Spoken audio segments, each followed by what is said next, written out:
సొమ్ము ఒకటిది, సోకు ఒకటిది అంటాను చూసారా? అలాగే మన దేశం నుంచి బ్రిటిష్ వాళ్ళు వెళ్ళిపోతున్న సమయంలో భారతదేశానికి పాకిస్తాన్ మధ్య గొడవలు జరగకూడదు అని బయటికి చెప్తూ కాశ్మీర్లో ఒక యుఎన్ ఎంబసీని ఆఫీస్ని, అదేవిధంగా పాకిస్తాన్ ఇస్లామాబాద్లో కూడా ఒక ఆఫీస్ని పెట్టారు.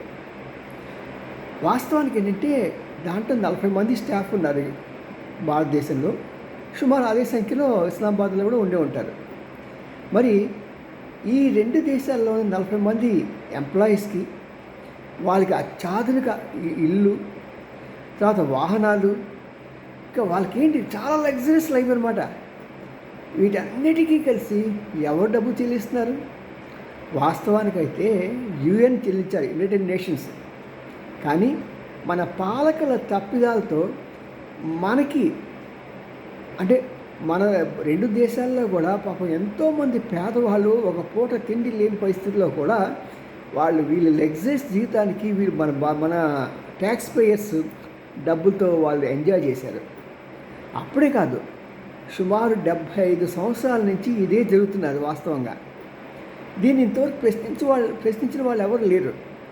బహుశా నా ఉద్దేశ ప్రకారం ఒక 2-3 సంవత్సరాల క్రితం మోడీ గవర్నమెంట్ ఒకసారి దాన్ని గురించి కొద్దిగా ప్రస్తావన తెచ్చింది, కానీ సాహసం చేయలేకపోయింది.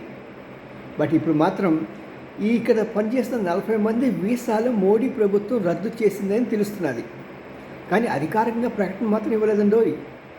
మరి ఇలాంటి దండగ పనులు, దండగ ఖర్చులు చేసిన గత ప్రభుత్వాలు పాపం అప్పట్లోనే ఎంతో శాలరీస్ ఇచ్చినది.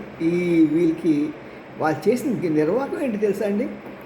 వీళ్ళు ఇక్కడ ఉండి బ్రహ్మాండంగా ఎంజాయ్ చేస్తూ మన దేశ రహస్యాలు, పాకిస్తాన్ దేశ రహస్యాలు ఇవన్నీ కూడా యునైటెడ్ నేషన్స్కి మాత్రమే కాకుండా వాళ్ళు చక్కగా తీసుకెళ్ళి అమెరికాకు పంపిస్తూ ఉండేవాళ్ళు.